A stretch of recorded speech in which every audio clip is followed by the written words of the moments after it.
Ce sont des vidéos très rares. En quelque sorte, des vidéos insolites.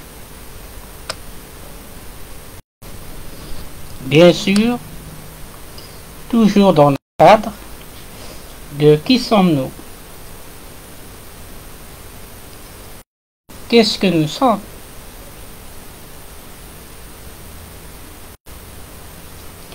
Ce n'est pas évident du tout. Qui sommes-nous? D'où venons-nous? Où allons-nous?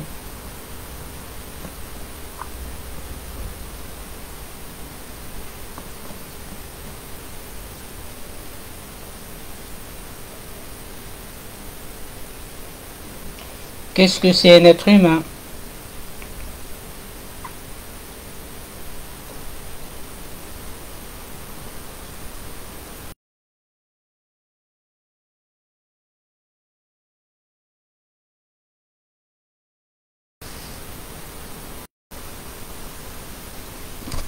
Sont dans une ignorance totale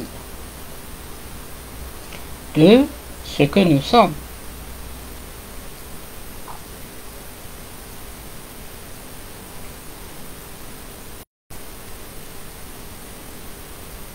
Quand on ferme les yeux et on se dit qui suis-je? C'est pas difficile à comprendre.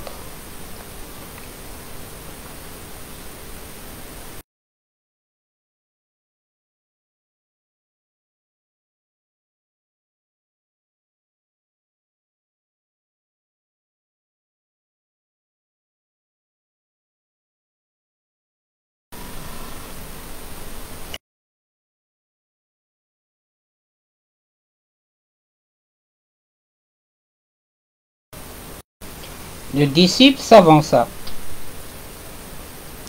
Et le maître lui dit, tu vois que tu comprends ce que je dis.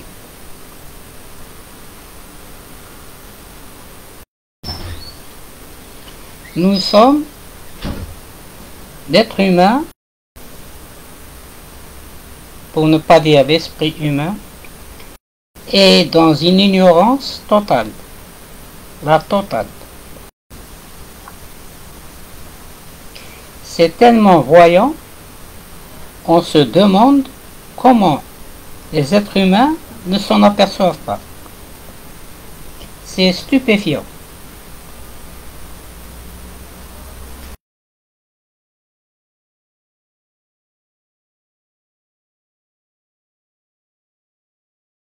On se posait des questions.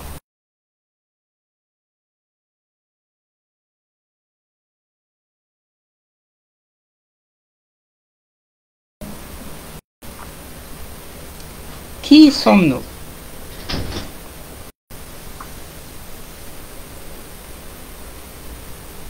Que sommes-nous? C'est pas difficile. À quoi sert-il de vivre dans un monde quand on ignore qui nous sommes et où nous sommes?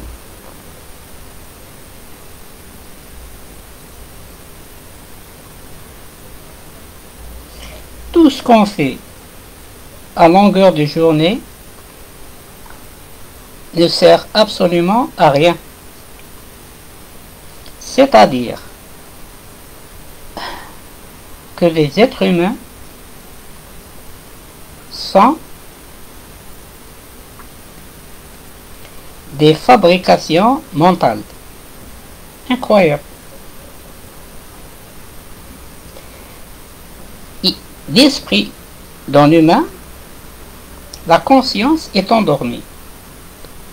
La conscience, non conscience, dans l'être humain est endormie. Elle ne fonctionne pas. Est-ce que dans un rêve, quand on fait un rêve, et quand on se réveille le matin, rêve, on ne se pose pas de questions. Pourquoi, quand on se réveille le matin, on oublie?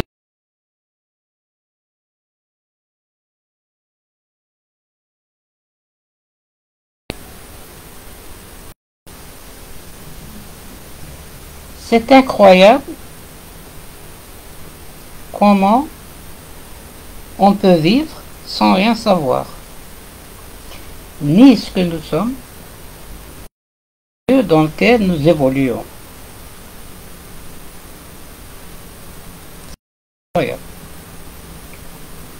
C'est pas difficile de s'apercevoir de ça. Fermez les yeux. Dites, qui suis-je? Qui suis-je? Rien d'autre. Pas de méditation, pas de mantra.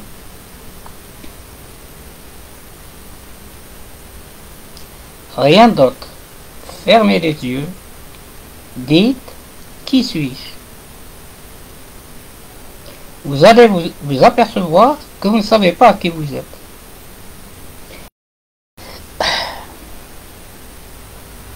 Il n'y a aucune réponse.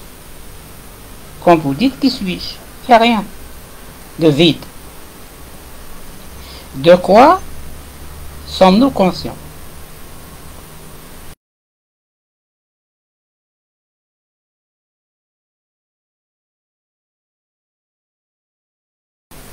C'est-à-dire,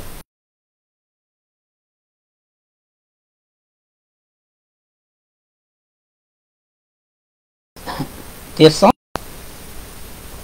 ce qu'on voit, ce qu'on entend, et nous sommes conscients des pensées. Voilà le monde dans lequel nous évoluons. De quoi sommes-nous conscients? Est-ce que les pensées qui viennent, est-ce que c'est une pensée originale? Ou bien ce n'est qu'une mémoire?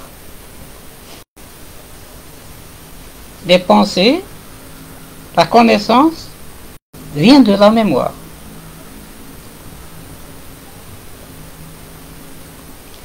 À quoi cela sert-il?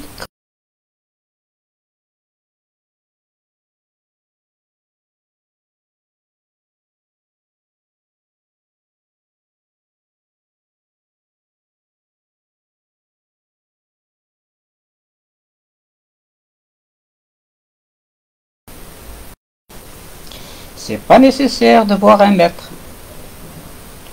C'est pas nécessaire d'aller au Tibet.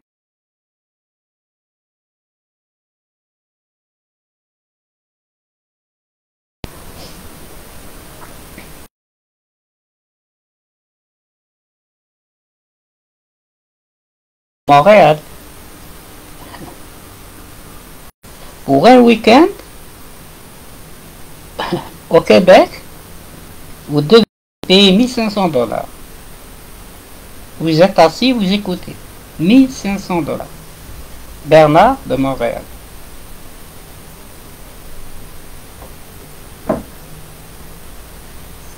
Personne sur terre, sur mer, dans les airs, nulle part ne peut vous dire qui vous êtes. Personne. Nous sommes les seuls. Chacun de nous est seul.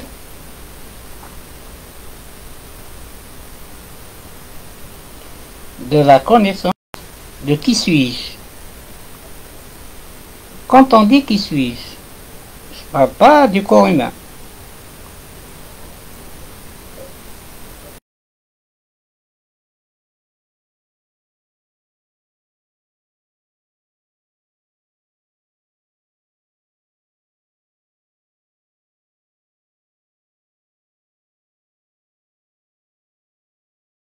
Enveloppe qui contient l'âme, n'est-ce pas?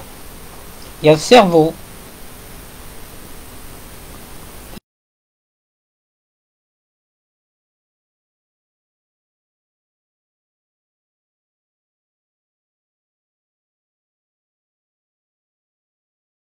Et j'en passe. Voilà. Un corps humain est une enveloppe qui contient divers organes. Voilà qu'est-ce que c'est un corps humain. Que vous soyez un président ou un subalterne, C'est tout ce qu'on est. Un corps, une enveloppe. Et dans cette enveloppe, il y a des organes, n'est-ce pas? Ça, c'est la partie physique. On ne s'aperçoit pas que durant notre vie,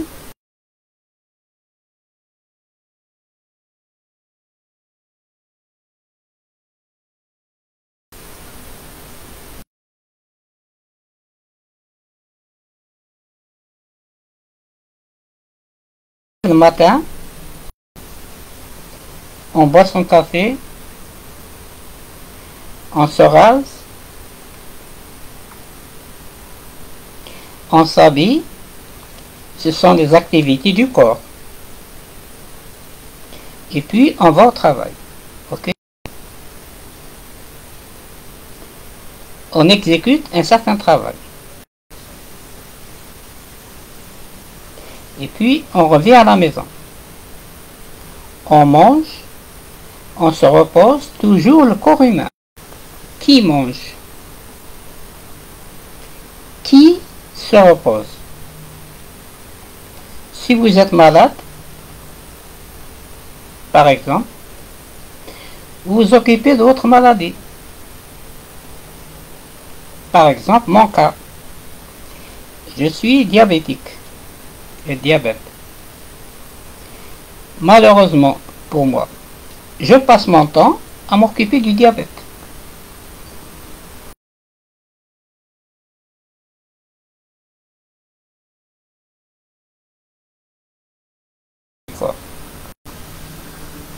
Toute la journée.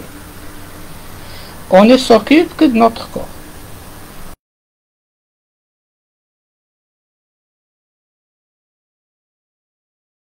Disons 70%, 75%, on s'occupe que du corps, le corps humain.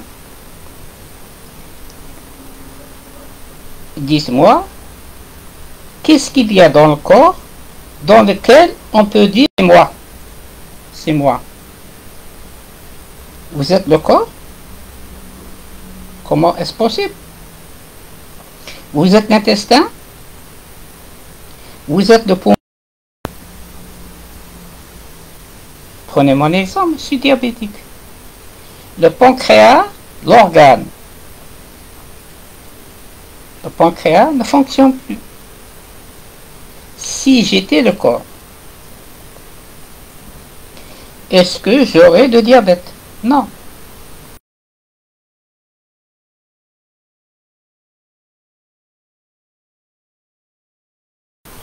La partie mentale.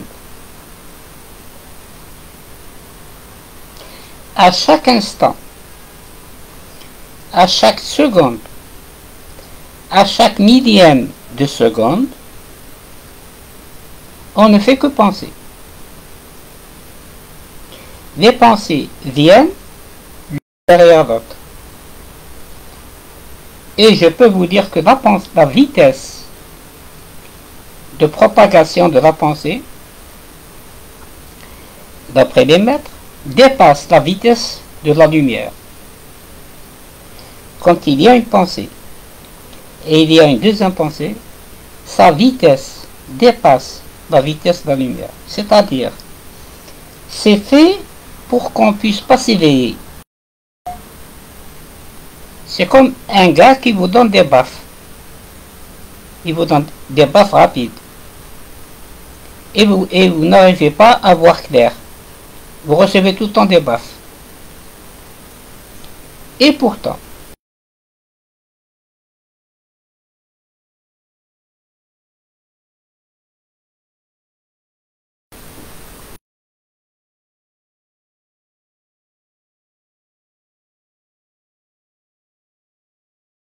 le vide. Il y a un vide entre une pensée et une autre. Les pensées ne se suivent pas continuellement. Elles ne sont pas enchaînées. Il ne faut pas croire ça. Une pensée vient, une deuxième pensée vient, une troisième vient. Elles ne se succèdent pas dans un ordre qu'on croit. Elles sont différentes. vous pouvez avoir une pensée, par exemple, d'aller sortir dehors, et immédiatement, une autre pensée vient pour vous dire qu'il faut manger. Entre deux pensées, il n'y a pas de liaison. Croire qu'il y a une liaison entre une pensée et une autre pensée, c'est faux. Donc,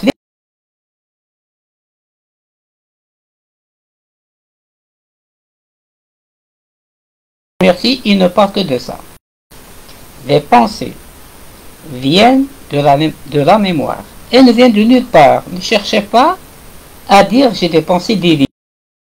Toutes les pensées qui nous viennent à notre conscience viennent du cerveau. Le cerveau contient la mémoire. Ok? Donc, en disant qui suis-je, les maîtres disent que pour qui on est, ce qu'on est, c'est la même chose que lorsque vous avez un sac rempli de beaucoup de choses.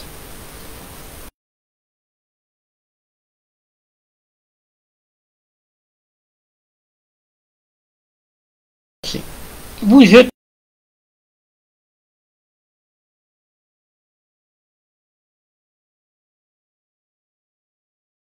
des choses. Il faut rejeter tout ce qu'on n'est pas. Ça c'est pas moi, ça c'est pas moi, ça c'est pas moi. Et à la fin vous dites ah, vous voyez. Prenez le cas du miroir. Il faut devenir comme un miroir. Si on ne devient pas comme un miroir, on n'existe pas. Vous allez dire j'existe. Ok. Quand vous faites un rêve,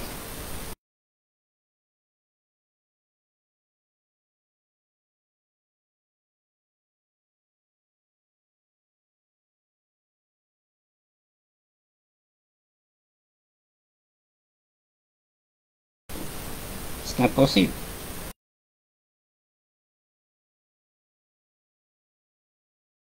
Occupation quotidienne, c'est la même chose. Il suffit de dire, je répète, c'est pas la peine de voir des maîtres, c'est pas la peine de voir des gourous, c'est pas la peine de payer. C'est simple. Dites en vous-même, qui suis-je? Il n'y a rien. Aucune réponse. Toutes les réponses que vous aurez, c'est les réponses concernant le corps. Une pensée vient, vous devez aller aux toilettes. Une autre pensée vient pour vous craper. Une autre pensée vient, il faut boire. Une autre pensée vient, par exemple pour une maman, de faire le déjeuner. C'est tout ce qu'on fait durant notre vie à 75%.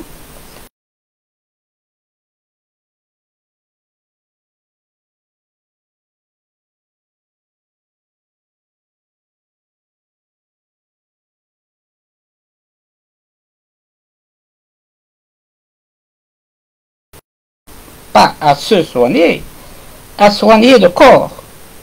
Toute leur vie, ils soignent leur corps. Par exemple, pour se déplacer, un gars qui ne peut pas marcher, il utilise un fauteuil roulant. Donc il passe toute sa vie dans un fauteuil roulant. On se demande pourquoi on a peur de mourir. De qui suis-je? C'est la clé.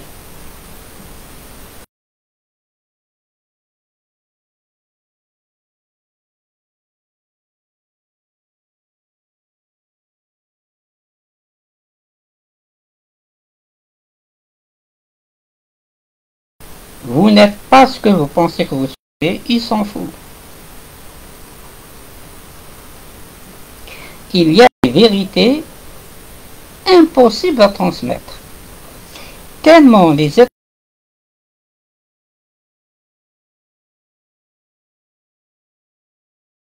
humains. Un exemple très simple.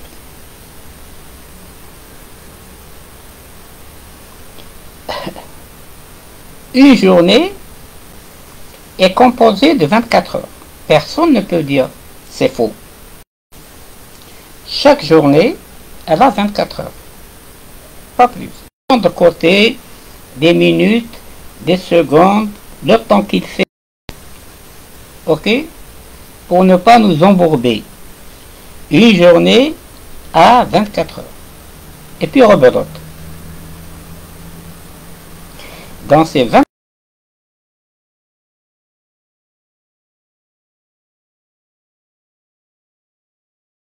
moins, ça fait rien. Il faut retirer un tiers dans une journée. Ce qui fait, on ne vit pas 24 heures. En réalité, on vit 16 heures. Nous sommes d'accord. Donc, pour savoir votre âge, il faut enlever de votre âge un tiers. N'est-ce pas? Vous divisez par 3. Et vous allez voir l'âge que vous avez réellement, le temps que vous avez vécu sur Terre. Vous n'allez pas compter le temps où vous dormez. C'est impossible. Puisque quand on dort, on disparaît.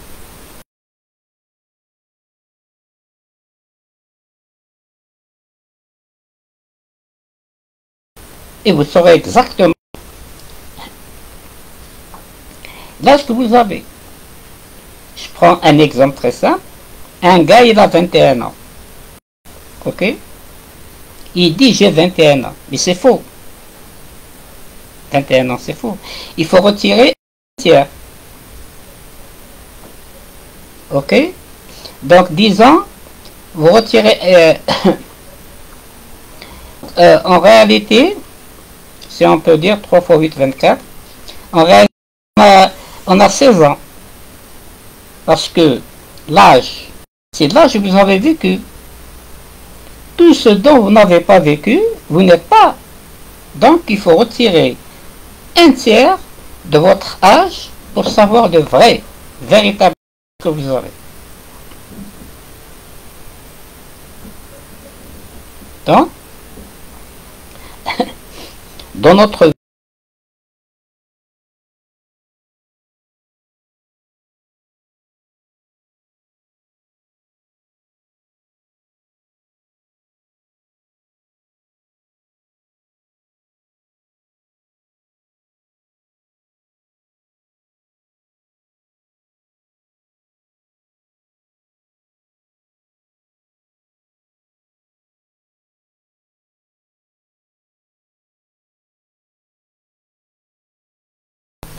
à s'occuper du corps.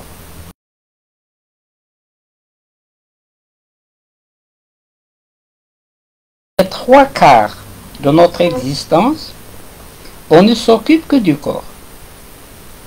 Soit des maladies, il faut manger, il faut boire, il faut soigner, il faut marcher pour maintenir le corps en bonne santé, etc., etc. Donc la vie humaine, c'est le corps physique, c'est la matérialité. Ensuite, il y a le domaine de la pensée. On passe notre temps à s'occuper du corps, et puis après, on passe notre temps aussi à s'occuper de nos pensées. Vous ne croyez pas à ça? On ne fait que penser.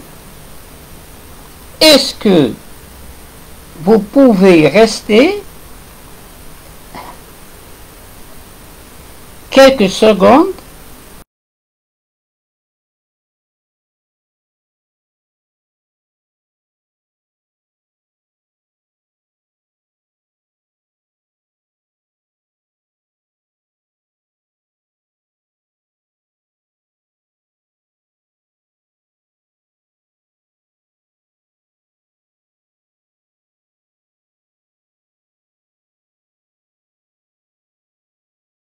Prenez un autre cas. Prenez la lumière, la lampe. Savez-vous que la lampe n'est pas, si on peut dire, l'éclairage n'est pas continu, c'est faux. Quand vous allumez la lampe dans votre chambre, vous pensez, elle est toute allumée, mais c'est faux, parce que c'est un courant disconnu. La lampe s'allume, elle s'éteint, elle s'allume, elle s'éteint, elle s'allume, elle s'éteint, elle s'allume, elle s'éteint. Et entre l'allumage et quand elle s'éteint, il y a un vide. Mais la vitesse de l'éclairage est tellement rapide, comme la lumière, on ne s'aperçoit pas du vide. Parce que si on s'apercevait du vide, on verrait la chambre allumée, puis la chambre dans le noir.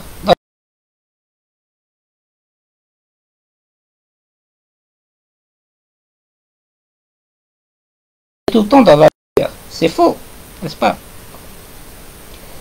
C'est la même chose au niveau des pensées. Entre une pensée et une deuxième pensée, il y a un vide. Ce vide, les bouddhistes l'appellent Shanyata. Shanyata, le vide. Ils l'appellent le vide merveilleux. C'est-à-dire, on ne peut s'éveiller que lorsque on arrive à être entre deux pensées. Une pensée, et puis, hop, vous êtes éveillé. Et puis, une deuxième pensée vient. Aucun éveillé n'a de pensée. D'ailleurs, on a posé la question.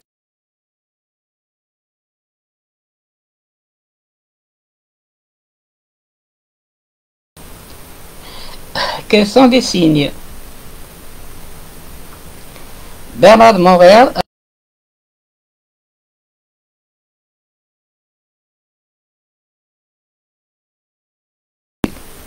aucune pensée. Et pourquoi il n'y a pas de pensée? Parce qu'il n'y a pas de mémoire. La pensée, elle vient d'où? Chaque chose possède une origine. Elle vient de la pensée. Elle vient de la mémoire. Et la mémoire, à son tour, elle est constituée de quoi? Elle est constituée de connaissances. Et la connaissance, elle vient d'où? La connaissance vient de l'expérience. L'expérience, connaissance, mémoire. C'est-à-dire que l'expérience, merci. C'est-à-dire que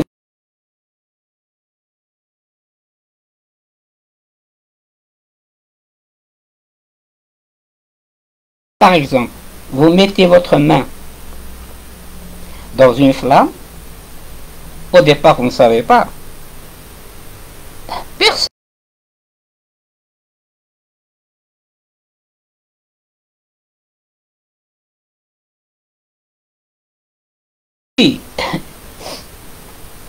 Cela devient de la connaissance. Si je mets ma main dans une flamme, je me brûle. Et puis cette connaissance va dans ma mémoire. Et à chaque fois, la mémoire vous rappelle, attention, ne mettez pas votre main dans le, dans le feu. Donc, toutes nos activités sont issues de notre mémoire. Ok? On a parlé du corps. Essayez, en vous amusant, essayez de voir vos activités durant la journée.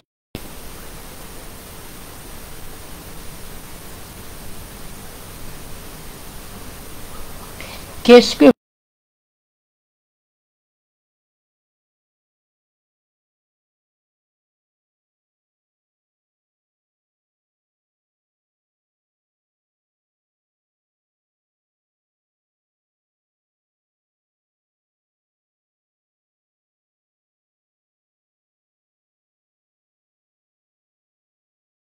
tout ce qu'on fait durant la journée? Il ne faut pas que cela échappe.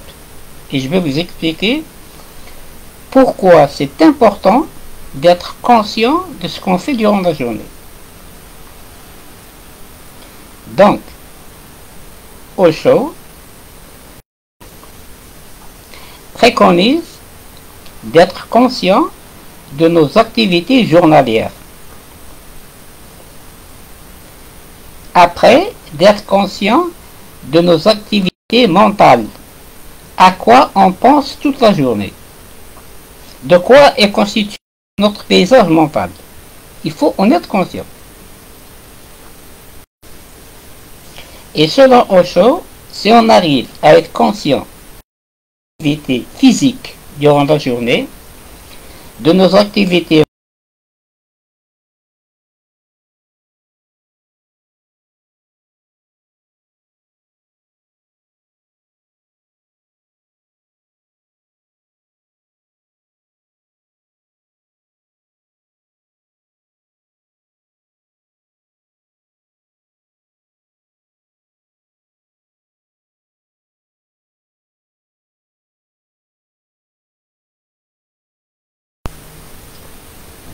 prenez mon cas, je suis diabétique. J'utilise l'insuline. Si j'étais moi, si le corps c'était moi, mon pancréas, il va pas cesser de fonctionner. N'est-ce pas? Quand vous avez mal à la tête, vous dites j'ai mal à la tête. Si le corps c'était vous, vous allez vous rendre malade vous-même. Le corps, ce n'est pas nous. Nous ne sommes pas le corps. Le corps, c'est une enveloppe, un sac qui est rempli,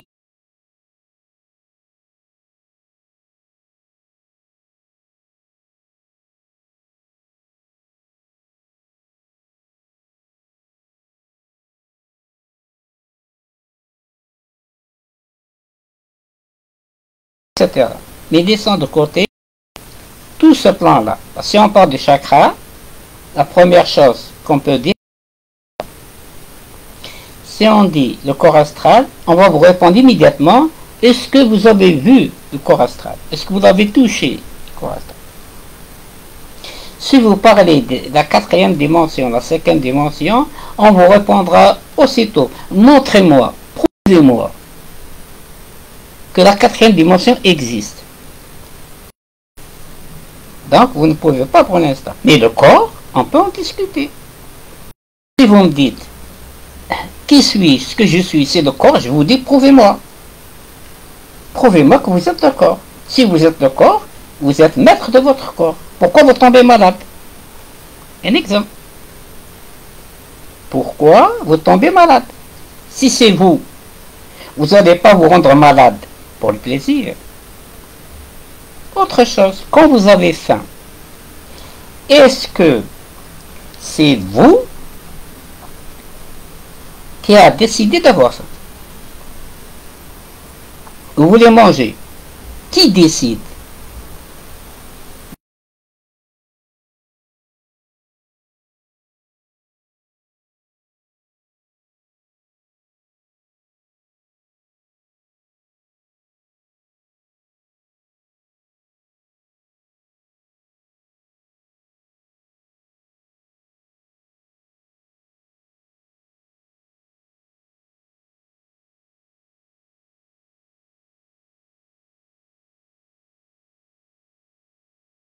C'est vous?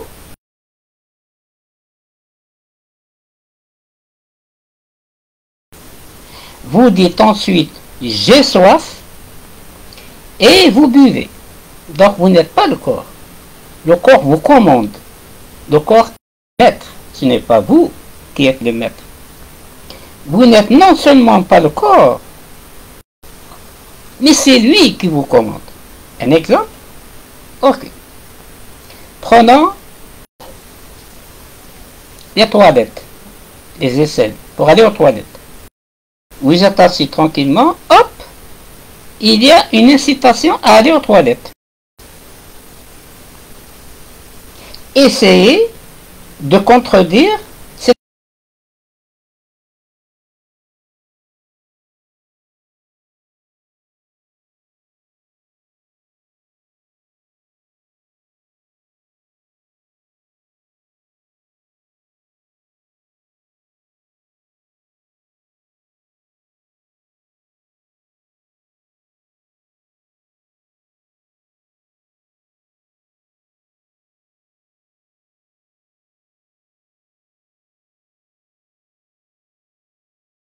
toilette.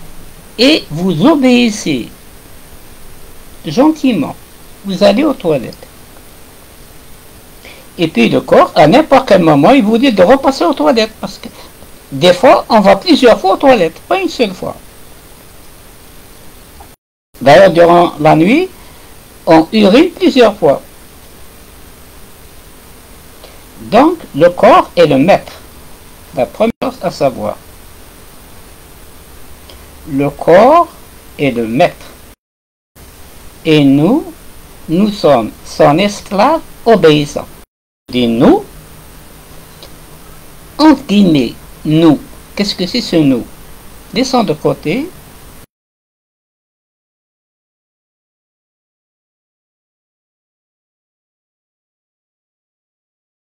Chaque fois quand vous dites une chose, est-ce que vous l'avez vu directement?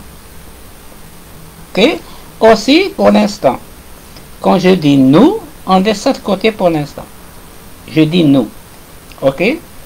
Donc, nous sommes un esclave de notre corps. Et on s'occupe de lui tout le temps. Tout le temps. Parlons du sexe. Le sexe, dès que vous avez une incitation, vous exécutez. Ok? Donc, ce n'est pas nous qui avons cette excitation. L'excitation vient, on exécute.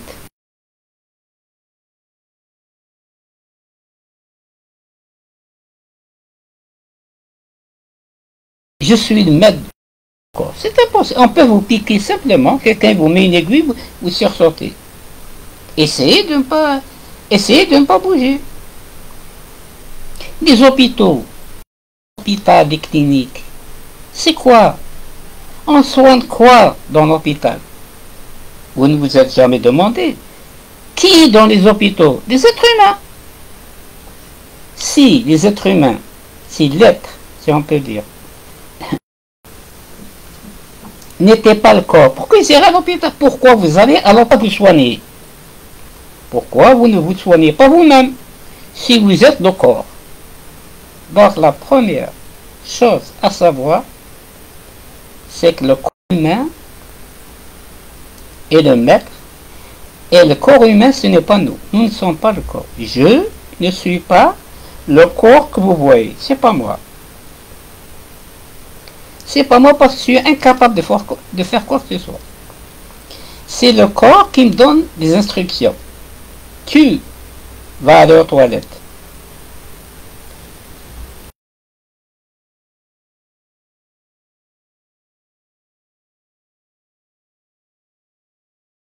Ainsi de suite.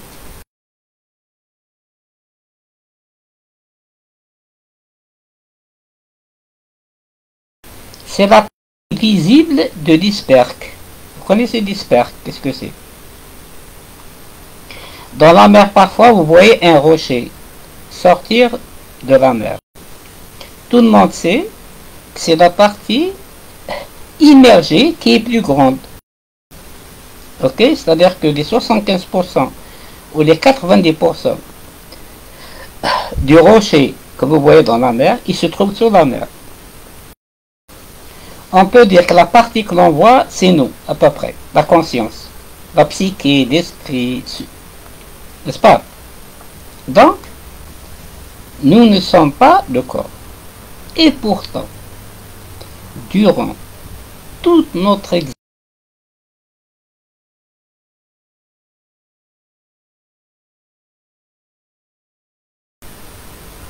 les 3/4 de notre vie, on ne s'occupe que du corps. Des maladies, n'est-ce pas? Le sommeil, 8 heures. Chaque jour, on passe 8 heures à dormir. Donc, c'est le corps. Ok? Le sommeil, des maladies, la nourriture. Il faut faire de l'exercice pour maintenir son corps en bonne santé. Donc, personne ne peut nier que notre existence terrestre à 75%, et encore si gentil, 75%, on ne s'occupe que du corps. Quand on dit le corps, c'est le corps qui nous donne des instructions. Ne croyez pas que c'est vous qui décidez. Ce n'est pas vous qui décidez de manger. C'est la faim.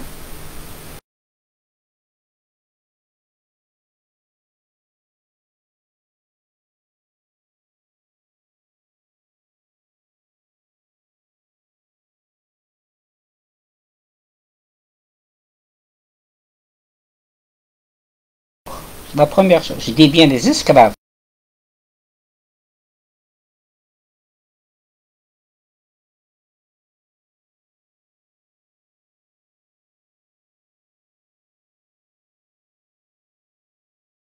Le corps, c'est mon ami.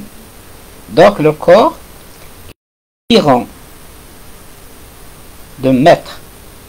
Et nous sommes des esclaves obéissants.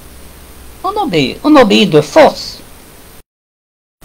Par exemple, quand on mange,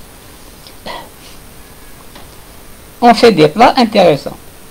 Et on oublie que ce plat intéressant, derrière, enfin, on oublie ça. On dit on va manger.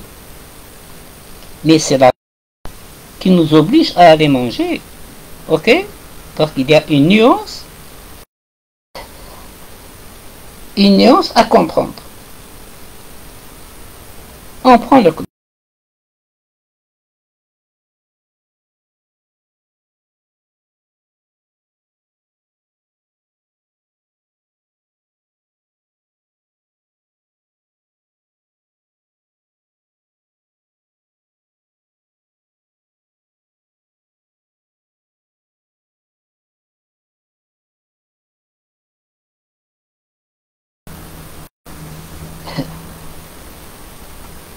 Maintenant, il faudrait que je revienne un peu.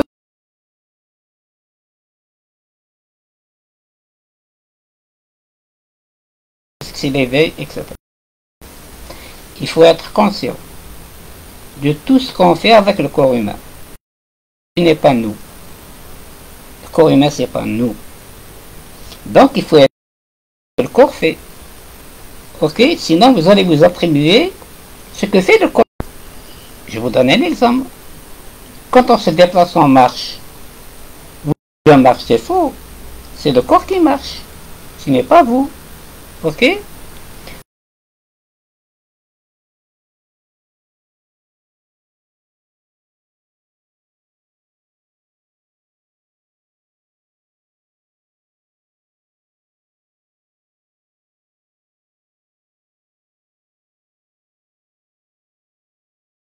Krishnamurti.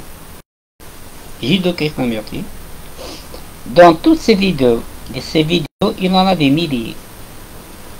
J'en ai traduit quelques-unes en français, en langue française, oralement, mais elles n'ont pas eu tellement de succès. Et pourtant, je les revois tout le temps. Tout le temps. Parce que j'ai remarqué que les vidéos que fait Jiddu Krishnamurti, elles sont super intéressantes. En anglais. Bon, pour YouTube, le sous-titrage en français, donc il n'y a pas de problème. Ok? J'ai traduit certaines vidéos, sous-titrage plus oralement. Mais elles n'ont pas eu de succès. Tant pis. Donc, la première partie, il y a 3 parties. Pour s'éveiller. On parlera plus tard. Qu'est-ce que c'est d'éveil? Qu'est-ce que c'est ou bien, comme l'appellent les hindous, darshan. Darshan. Darshan, le mot darshan, c'est-à-dire voir ce qui est. Ce qui est. Il y a ce qui est et ce qui se surajoute, ce qu'on ajoute nous-mêmes. Ok? Par exemple, on voit une belle femme se déplacer, en train de marcher. Dans la réalité, il n'y a que la femme qui se déplace. Mais le mental, on parlera du mental après, il construit quand il voit, quand, quand on voit une femme, le mental construit.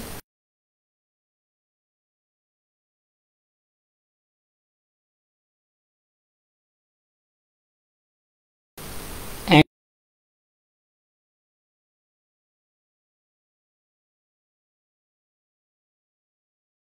d'où ce qu'elle vient, etc., etc., etc. Donc la première, c'est de devenir conscient de tout ce qu'on fait avec le corps. Et je vais vous expliquer pourquoi. Murphy a dit, il y a le conscient, l'inconscient. C'est-à-dire, il y a une conscience.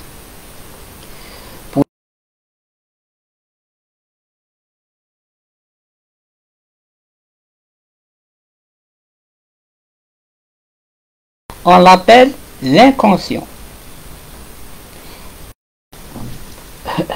Les 10 dixièmes, le 1 dixième, les 10%, c'est le conscient. Il faut bien faire cette différence.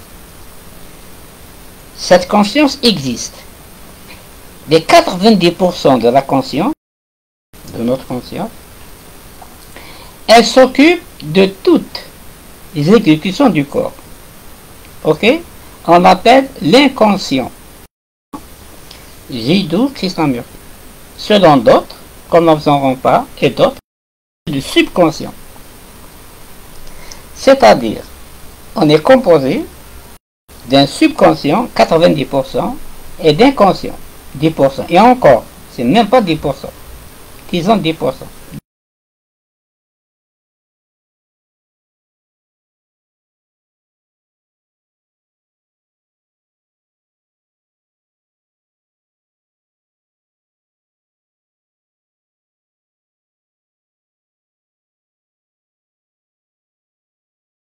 Une fois qu'on a compris ça,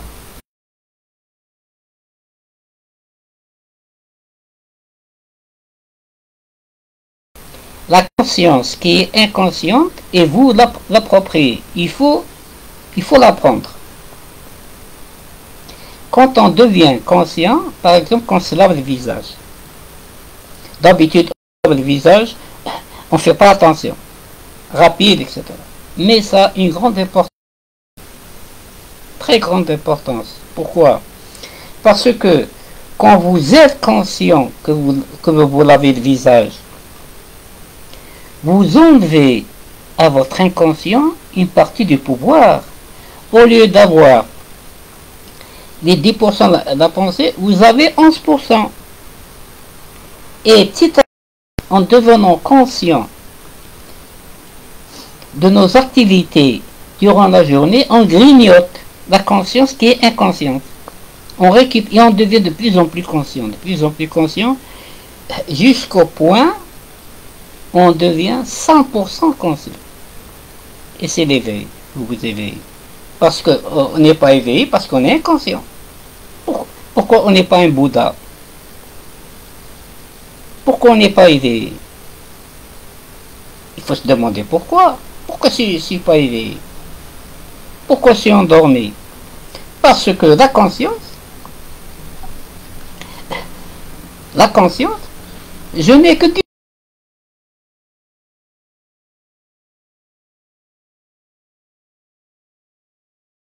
la conscience qu'on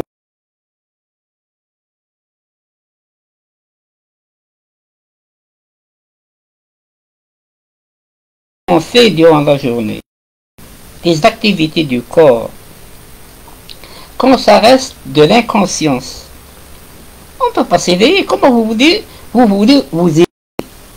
Parce que nous sommes les 100%. Nous sommes 100% de la conscience. Il y a 90% qui nous échappent. Ces 90% s'occupent du corps. Ok? Ça, au niveau matériel du terme. Au niveau des activités du corps. Il y a une deuxième partie. Ce qui se passe dans notre tête.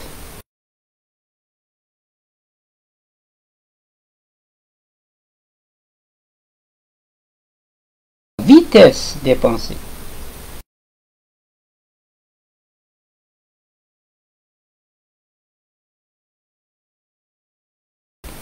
Un peu comme la lumière. La lumière, elle est discontinue, la lumière n'est pas continue. Elle clignote, elle s'éteint.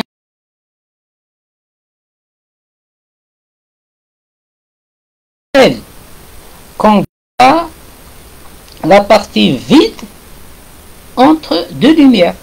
C'est la même chose. La lumière ou les pensées. Les pensées sont tellement rapides, elles viennent à une vitesse éclair. Une pensée, une deuxième pensée, une pensée, jamais. Toute notre existence, toute la vie, on a réussi à être conscient entre deux pensées. Parce que quand une pensée vient, il y a un vide, il y a une deuxième pensée. Si on a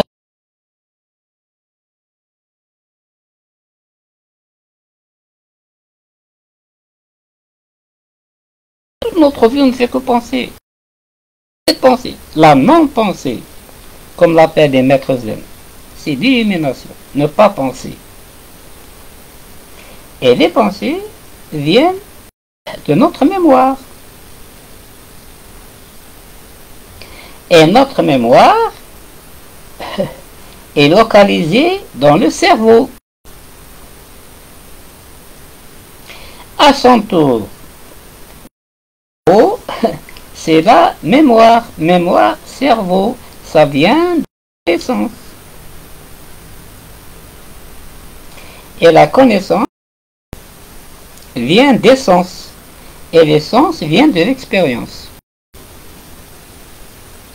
Expérience,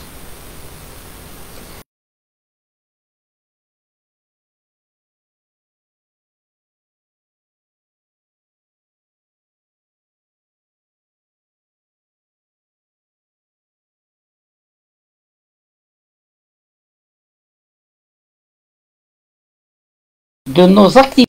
Je parle du corps, après on va parler des pensées. Si, comment vous voulez vous éveiller à la réalité, au darshan, comme l'appellent les hindous, c'est-à-dire darshan, c'est ce qui est. Qu'est-ce qui est? Vous donne un exemple, vous voyez un arbre. Un arbre. Vous croyez que ce que vous voyez est vrai. C'est faux. Et pourtant c'est faux. Ce que vous voyez est faux. Incroyable. Vous allez dire ce n'est pas vrai, ce que je vois c'est ça. Eh bien c'est faux. Ce que vous voyez c'est une illusion. Ce que votre cerveau, ce que votre mémoire vous donne à voir est faux.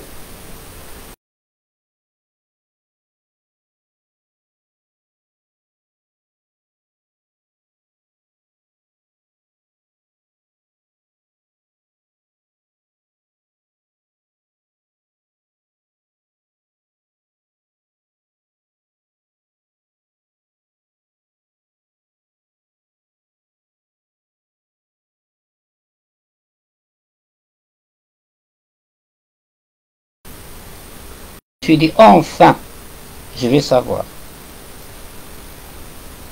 Et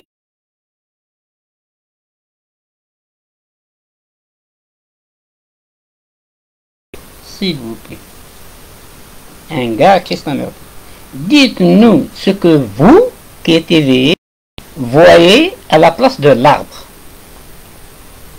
Alors je me suis dit, enfin, enfin, nous devons nous dire qu'est-ce qu'il voit à la place de l'arbre quand il regarde un arbre. Eh bien, je n'ai pas eu satisfaction. Qu'est-ce qu'il a répondu?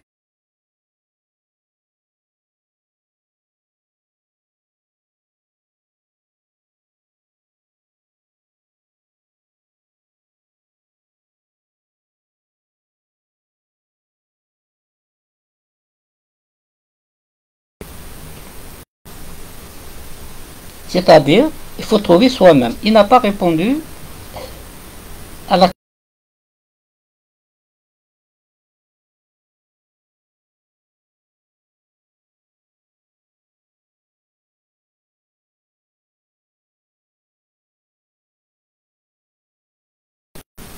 Bouddha.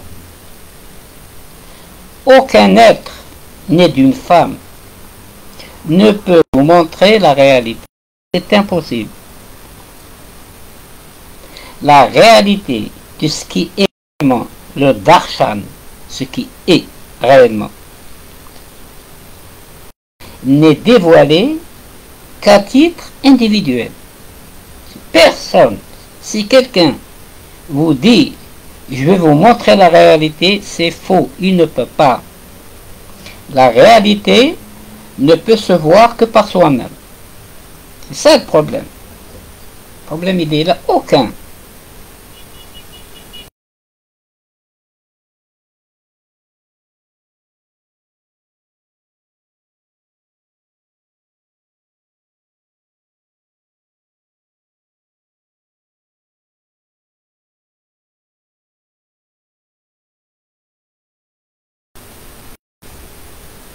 Est-ce que quelqu'un qui n'est pas endormi, qui est éveillé, il peut venir dans votre cauchemar vous aider à vous éveiller? Il ne sait même pas que vous faites un cauchemar. Donc il n'y a que vous qui puissiez sortir du cauchemar. Personne ne peut vous aider.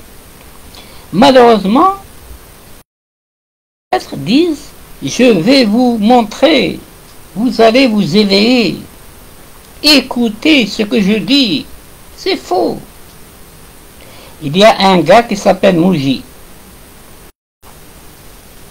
Des gens, ils lui embrassent les pieds. Ils croient au miracle, ils les trompent. J'ai fait passer plusieurs fois ces vidéos. Personne ne peut vous montrer la réalité. Personne. Même il peut, avec des exemples, pousser et personne. Donc, pour s'éveiller, je prends que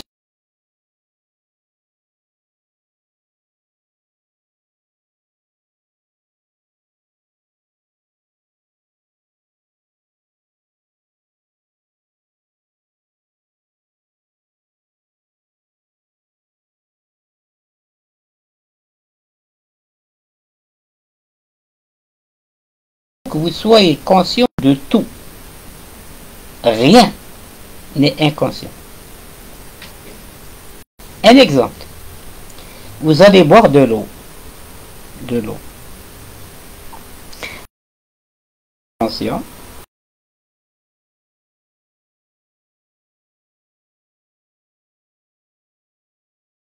A été suggéré par la pensée. C'est ça le truc. Vous allez boire de l'eau. Ok? Ou bien, vous voyez quelqu'un aller boire de l'eau. Vous lui dites, pourquoi tu vas boire de l'eau? Il vous dit, j'ai soif. Et vous lui dites, est-ce que c'est une soif consciente? Est-ce que c'est toi qui as décidé d'avoir soif?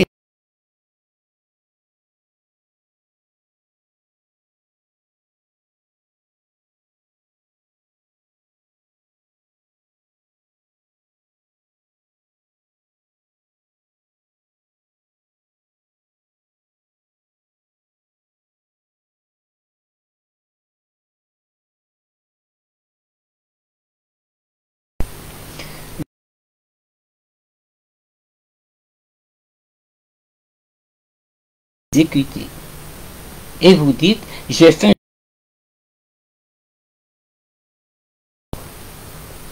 Le corps est notre maître.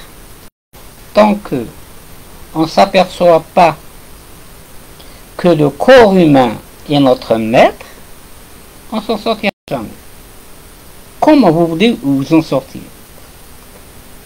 Comment vous voulez vous éveiller quand le corps dans lequel vous êtes prisonnier, on parlera plus tard, vous êtes un prisonnier, dicte ses ordres, exécution.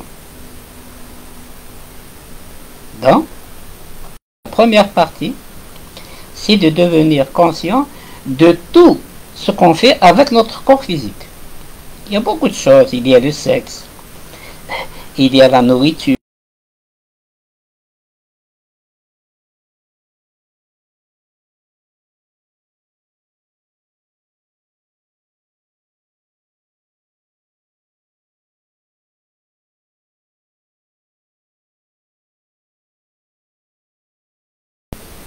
C'est pas 24 heures.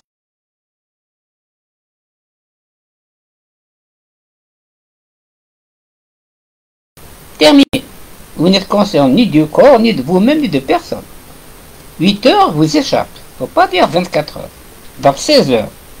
On a 16 heures. Dans ces 16 heures, il faut être conscient de ce qu'on fait. En devenant conscient de ce qu'on fait pendant les 16 heures, c'est très très important. Vous grignotez la conscience. Vous vous appropriez un peu plus de conscience. Toutes les choses que vous faites inconsciemment vous échappent. Ça vous échappe, ce n'est pas vous. Il faut chaque fois que vous devenez conscient de quelque chose que vous faites, vous enlevez du pouvoir à l'inconscience. Vous lui enlevez le pouvoir. Et l'inconscience, on l'appelle aussi subconscient. Donc on ne rend pas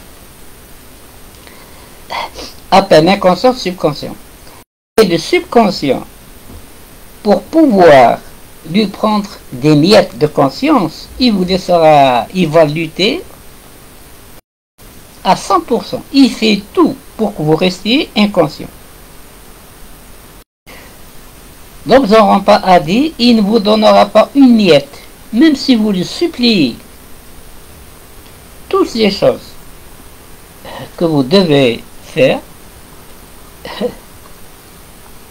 vous devez les acquérir de force. C'est une lutte. On ne vous donnera pas une miette.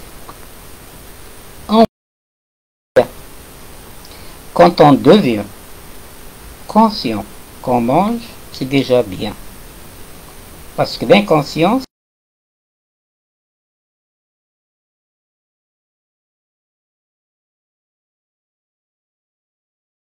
ok, tout vous êtes, c'est facile de s'en apercevoir. Qu'est-ce qu'on est? On est la conscience. On est la conscience consciente. Nous sommes d'accord. Si vous n'êtes pas conscient, et des fois vous dites, ah, j'étais inconscient, j'ai pas fait attention. Vous connaissez cette phrase? Tout le temps on dit, ah, j'ai pas fait attention. Ça m'a échappé. Des fois dans une discussion, vous insultez quelqu'un, ça vous échappe. La pensée qui vient et elle sort et vous insultez la personne. Et vous après vous dites pardon. Ça vous a échappé. Il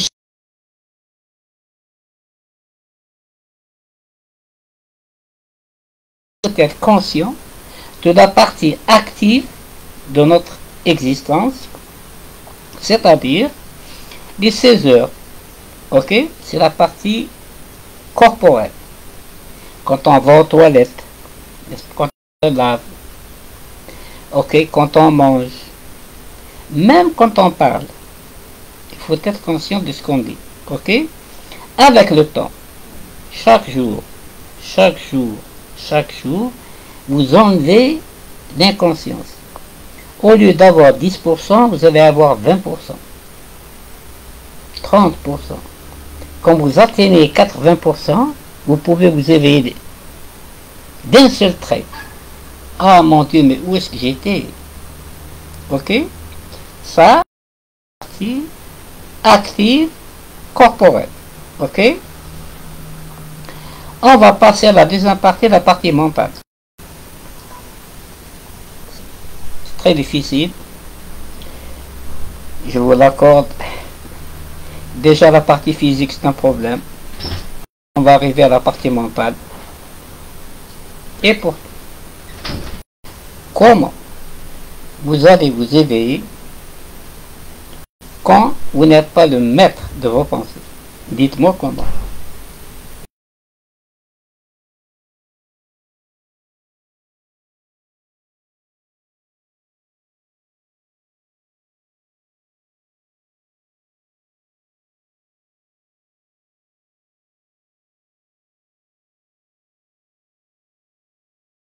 Ce qui existe si vous n'êtes pas maître de vos pensées. Si ce que vous pensez, ce n'est pas vous. Ce n'est pas vous. Les pensées viennent d'elles-mêmes. Ce sont les pensées qui vous suggèrent à quoi penser. une pensée, une autre. Je répète, la vitesse des pensées, c'est la vitesse de la lumière.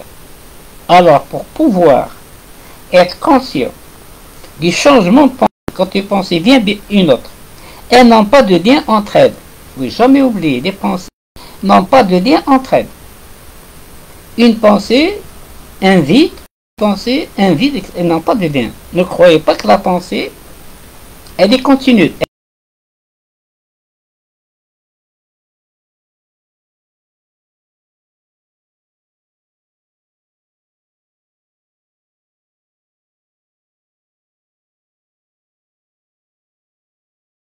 Soit même pas.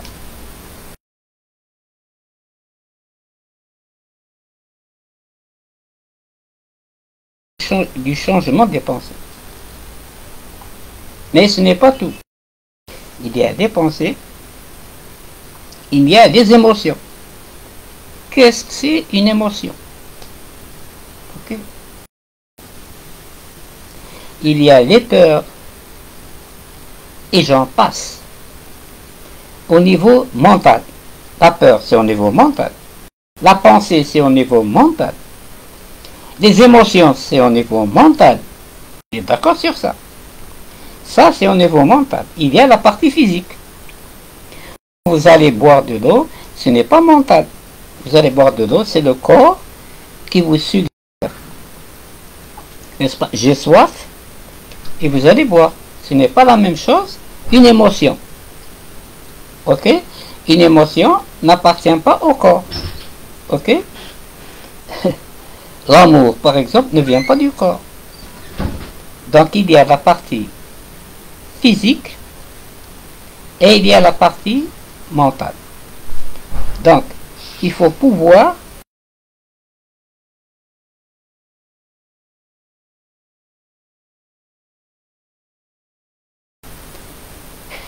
et c'est un travail journalier.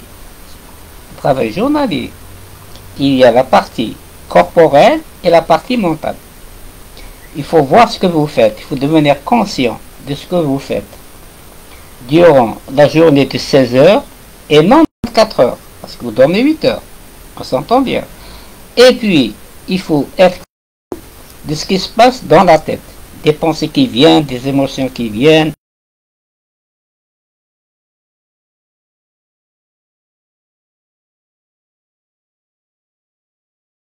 Il faut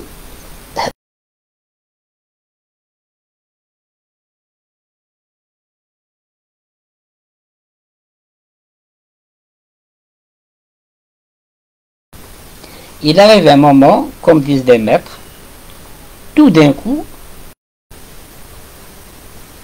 sans crier gare, vous vous éveillez. Et où est-ce que j'étais? Tous ceux qui sont éveillés, ils ont dit la même chose.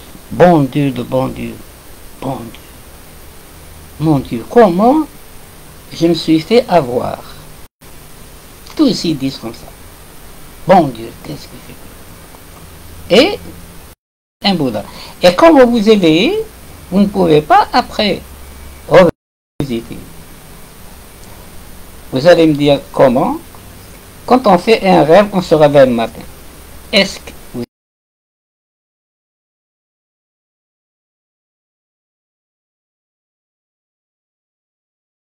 Il n'y a plus de réincarnation. Il n'y a plus de karma. Vous accédez à ce qu'on appelle le nirvana, le darshan, n'est-ce pas? Et vous devenez la conscience cosmique. La conscience cosmique, c'est-à-dire que il ne faut pas oublier que l'individualité est un leurre. Il n'y a pas d'individualité. Il ne peut pas exister quelqu'un individuel. C'est impossible. Ce qui existe, c'est la pensée cosmique, c'est la conscience cosmique. La conscience totale.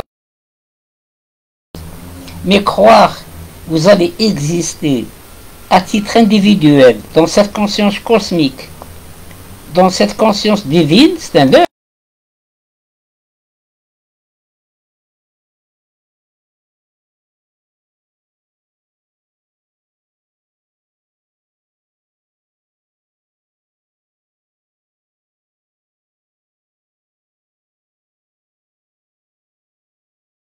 etc., et renaître, comme le dit l'observant pas, dans de nouvelles existences. Mais il ne faut pas oublier que le but de l'éveil, c'est la fin des réincarnations. Parce qu'il y a un but. Pourquoi est-ce que on pratique la spiritualité? C'est pour ne plus s'incarner. Pour ne plus revenir sur Terre. Ok? Parce qu'il y a un but. Si vous ne vous éveillez pas durant l'existence, vous allez dans un autre monde après la mort. On reparlera de ce qui se passe dans la 4e dimension. Et puis vous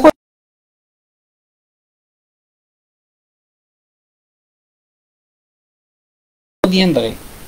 Parce qu'il y a beaucoup de gens qui ignorent. Le monde se réincarne. Le monde, il a des réincarnations. Oui. Le monde est détruit. Au bout d'un certain temps, il revient, rebelote. Et ainsi de suite. Jusqu'à la fin des temps. Il n'y a pas de temps. Vous pouvez vivre des milliards de destructions du monde. Vous renaîtrez toujours en tant qu'humain. Toujours l'existence. Ok? La douleur, le chagrin, etc., etc., etc. Le seul moyen de s'en sortir. Il n'y a pas d'autre. C'est pas la peine d'aller voir des maîtres. C'est pas la peine de s'agenouiller devant un gourou. C'est pas la peine de prier. C'est pas la peine de donner votre argent. Le seul, unique moyen de vous en sortir vous-même, c'est d'être conscient de toutes vos activités journalières, et d'être conscient de ce qui se passe à l'intérieur des pensées, des émotions, ok, des désirs qui reviennent. Il faut en être conscient, c'est tout. Ne cherchez pas, surtout, à vous débarrasser des pensées. Surtout, ne faites pas ça. L'essentiel, c'est d'être le témoin de ce que vous faites. Vous êtes le témoin de ce que vous faites corporellement. Vous êtes le témoin ou bien l'observateur des pensées qui viennent. Surtout, n'essayez pas de combattre votre propre pensée. Vous ne pouvez pas. En devenant le témoin petit à petit, la conscience du témoin, la conscience du témoin grandit. Vous enlevez de la conscience à votre subconscient, à l'inconscient, et à un moment donné, c'est l'explosion. Vous vous éveillez. D'autres issues. Et ça, vous pouvez le faire vous-même. Vous n'avez pas besoin d'aller voir. Vous n'avez pas besoin d'aller dans un centre zen. Vous comprenez? Vous n'avez pas besoin de payer. Vous n'avez pas besoin de vous ajouter.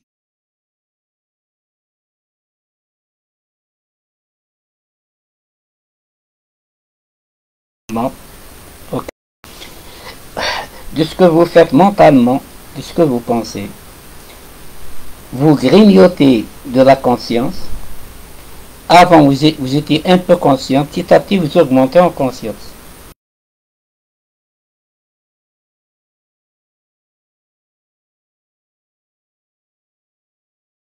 Et vous retrouvez dans ce que les hindous appellent le darshan, ce qui est. Parce que la réalité,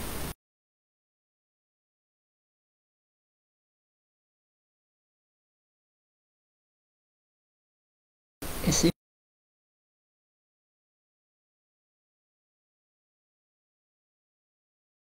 de toutes les dimensions. Ok? Partout. Sans créer. Une chose qui est créée n'existe pas. Ok? C'est comme un magicien, il fait sortir un pigeon. Ok? Donc, la création n'existe pas. Ok? Pour pouvoir s'en sortir, il faut sortir de la création. En devenant conscient, vous ne serez plus l'observateur actif. Observateur actif. Mais un observateur inactif. C'est-à-dire, vous voyez, mais vous n'agissez pas. Et avec le temps, soudainement, un bon matin, en buvant votre thé, n'est-ce pas, en écoutant de la musique, vous vous éveillez. Et c'est un rire. Enfin, la longue route. Parce que celui qui fait pas ça, ok, il va renaître une autre incarnation, une autre vie. Et c'est infini. Il n'y a pas d'arrêt. Il n'y a pas d'arrêt. C'est impossible de s'en sortir. L'éveil se fait sur cette terre, sur ce monde. Chacun qui vit dans un monde doit s'éveiller dans ce monde. Vous n'allez pas vous éveiller dans la planète Mars, dans la planète Jupiter. Vous devez vous karma qui vous oblige. Le karma, c'est les actions de ce que vous avez fait dans vos vies passées. Ok? Maintenant, le monde. Qu'est-ce que c'est le monde? Le monde, c'est un rêve. Mais ce n'est pas un rêve inconscient qu'on fait la nuit. C'est un rêve conscient. C'est-à-dire qu'il y a des êtres, maintenant on passe à une autre phase, Bernard de Montréal, etc. Surtout Bernard de Montréal et Jean Rampart. Je cite mes sources. Il y a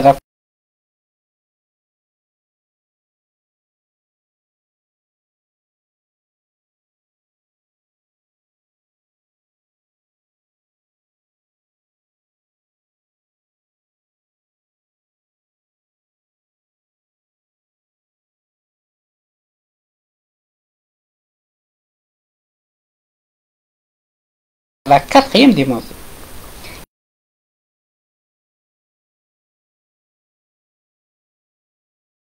Temporalité.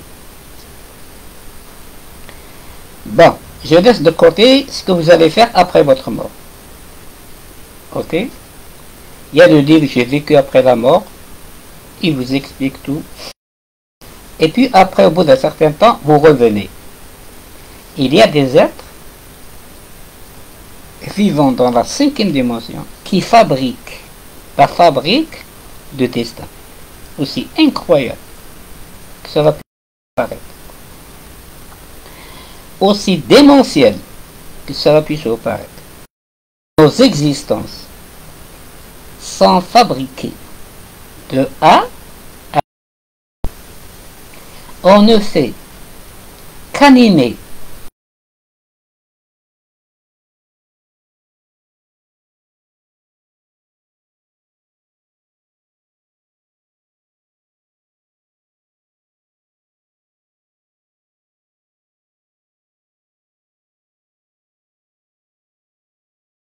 le destin, ce qu'on appelle le destin. Nos existences sont ficelées. Ok, c'est pas la peine.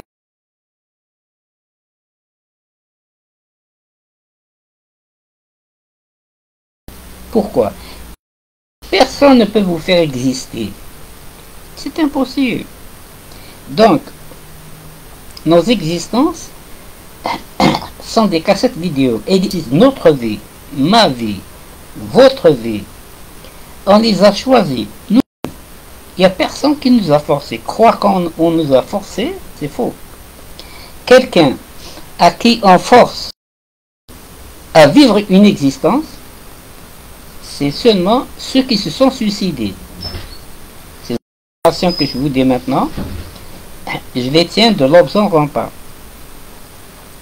Une personne qui se suicide, elle n'a pas le droit. Vous savez que le suicide, ça se paye très fort. Ok? Quand vous vous suicidez, vous n'avez pas le droit de choisir une nouvelle existence vous-même. Ok? Il n'y a pas de problème. Vous vous suicidez, vous allez dans le monde astral, ce qu'on appelle le monde astral, dans la dimension, en général la dimension quatrième, la quatrième dimension.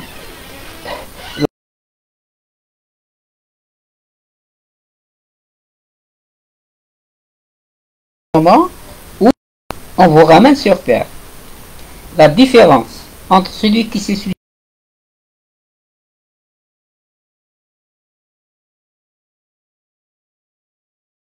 pas sa prochaine existence. On lui donne une vie de force, il n'a pas le choix. Et le temps qu'il va vivre sur Terre, c'est le temps qu'il va gaspiller en se suicidant. Supposons qu'il s'est suicidé à 40 ans. Sa vie était de vivre 70 ans. Il s'est suicidé.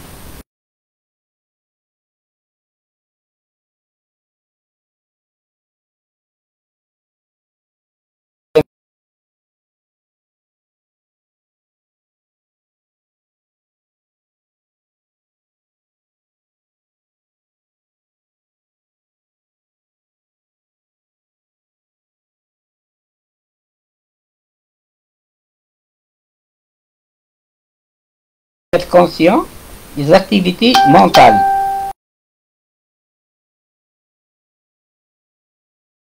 Conscient des activités corporelles, des activités mentales, on acquit un peu plus de conscience.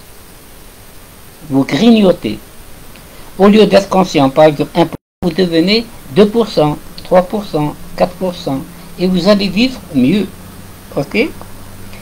Et à un moment donné, on est conscient des activités corporelles et en étant conscient des activités mentales, votre conscience augmente et un beau jour, vous vous éveillez à la réalité.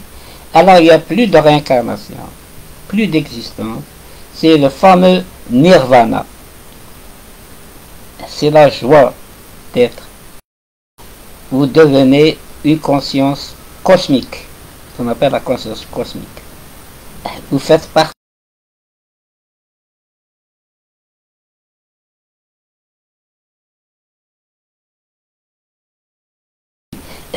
qui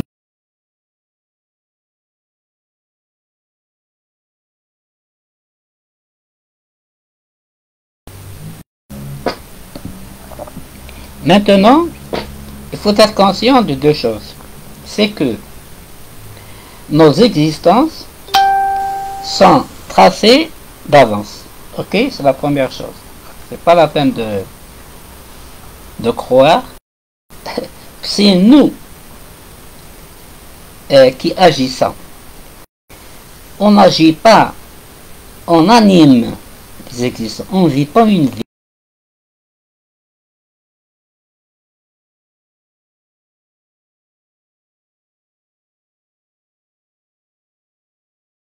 À admettre.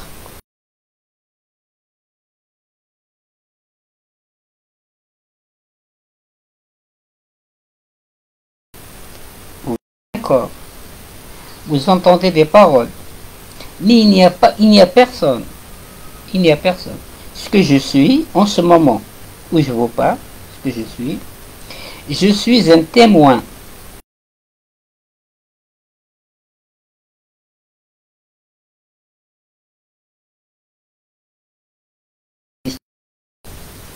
Ok? Il y a un exemple euh, tibétain. Il y avait un maître et un disciple.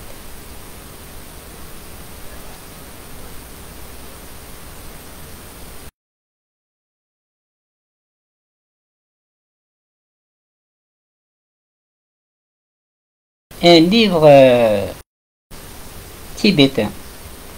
Un livre sur Tibet. Il y avait un maître, il y avait un disciple.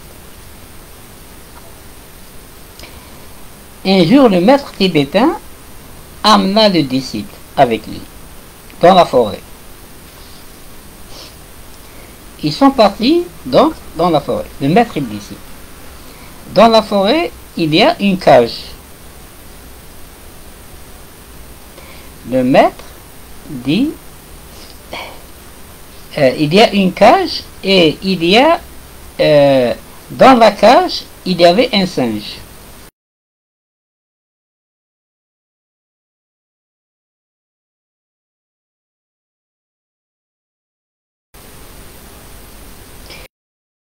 À son disciple, Assieds-toi devant la cage, à peu près à 1 mètre, et médite sur le singe. Il y a des dizaines d'années que j'ai lu cette histoire. Et elle est édifiante.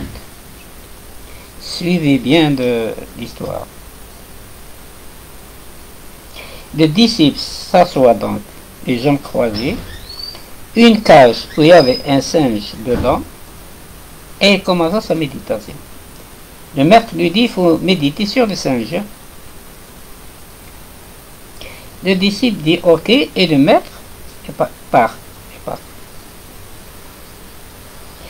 Au bout d'un certain temps,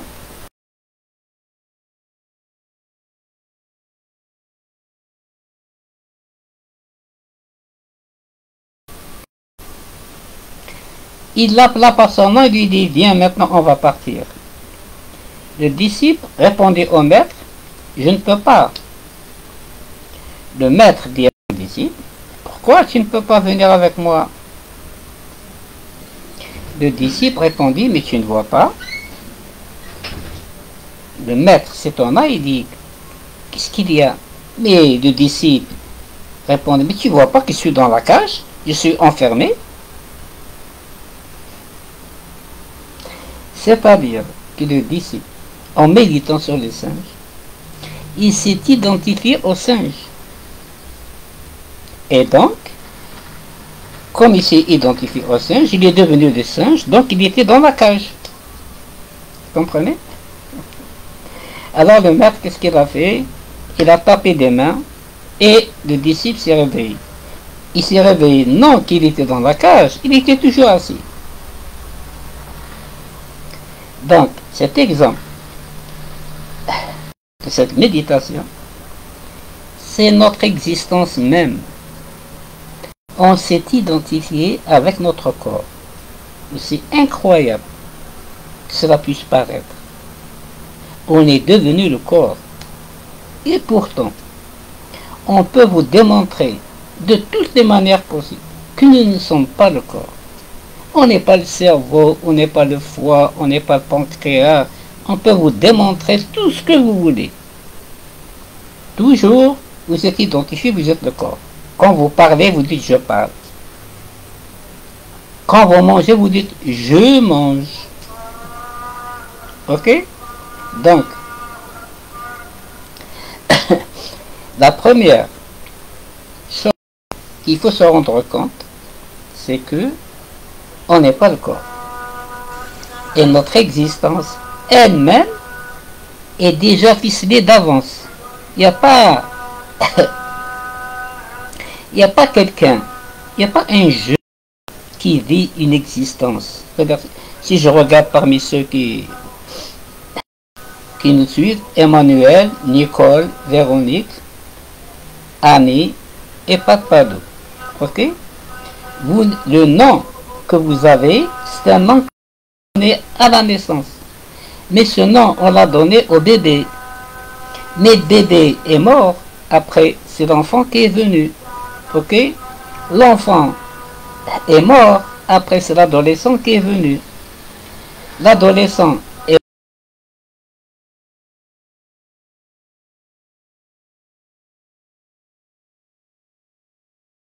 pas. Et on dit toujours moi. Quand on était enfant, on dit je. Quand on est devenu un adolescent, on dit je. Quand on est devenu un adulte, on dit je. Quand on est devenu un vieillard, on dit je. On dit toujours je. Alors que l'objet sur lequel on se réfère change tout le temps. Prenez un miroir. Vous vous regardez. Disons, vous vous êtes regardé quand vous étiez petit. Vous avez vu le corps d'un enfant. Mais après, quand vous vous regardez, vous voyez le corps d'un adulte. C'est-à-dire que le miroir ne vous ment pas. Le miroir n'a pas de mémoire. Pouvez-vous voir, mais à chaque fois, le miroir montre exactement l'apparence du corps. Si vous êtes blessé, si vous vous regardez, vous n'avez rien. Vous vous rasez par exemple, je prends un manuel, tu te rases, et puis tu te blesses. Miroir, tu vois la blessure. Ou cette blessure, elle n'était pas là quand tu t'es regardé la dernière fois. Donc il faut devenir comme un miroir. C'est ce que disent les maîtres zen. Il ne faut rien garder en soi. Des attachements. C'est-à-dire il faut que on meure à chaque instant. Malheureusement, il y a notre mémoire. La mémoire qui nous rappelle qu'on a été un enfant, qu'on a été un adulte, ainsi de suite. Donc, croire qu'il y a quelqu'un, parce qu'on croit qu'il y a quelqu'un, par exemple, je dis Véronique. Véronique, elle croit qu'elle est Véronique. Véronique, ce n'est qu'un nom.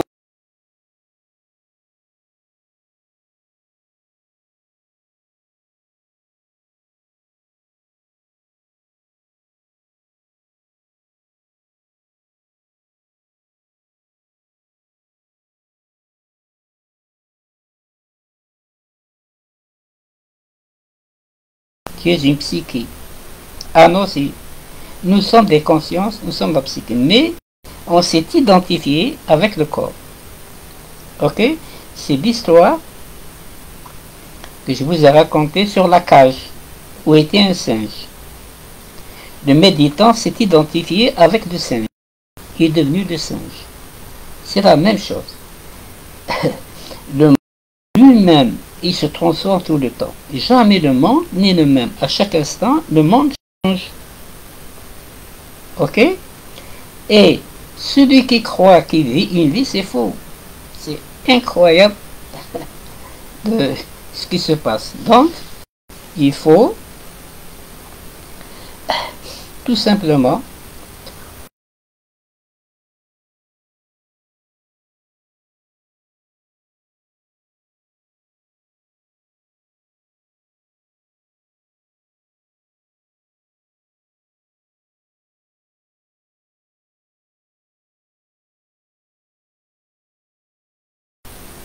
un exemple. Vous dites j'ai mangé.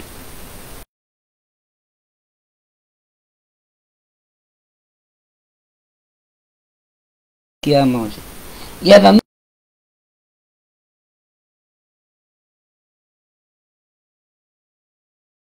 c'est moi qui a mangé. Ok? Donc il faut devenir conscient. Il faut gagner un peu de conscience dans l'inconscience. Ok? Petit à petit. Et ça c'est la première partie, devenir conscient des activités du corps. Et puis après, il faut devenir conscient des activités mentales. C'est-à-dire tout ce qui vient tout le temps dans votre esprit. Les pensées qui se répètent, les émotions. Tout, n'agissez pas, n'essayez pas d'enlever la pensée, de lutter. Il faut devenir interne et observer, ce qu'on appelle l'observateur. Il faut regarder sans jugement. Comme si tout ce qui se passe devant vous, vous n'avez rien à y voir. De vous. Et puis un jour, assure les maîtres, il y a le sambodhi, il y a l'éveil, il y a l'extase.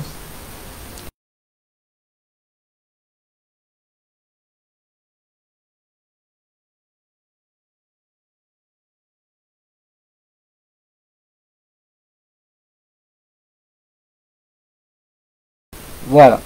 Merci de m'avoir suivi pour cette vidéo, cette 10e vidéo. Ce sont des vidéos que je fais, disons, d'instinct. Ce pas des vidéos, vous avez remarqué, qui sont préparées. Quand je me sens bien, je fais une vidéo. Et quand je me sens pas bien, je n'en fais pas. Merci Emmanuel. Merci Nicole. Merci Véronique. Merci Annie. Merci Pat. Et à la prochaine. Je vais mettre la musique. Une musique de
Voilà.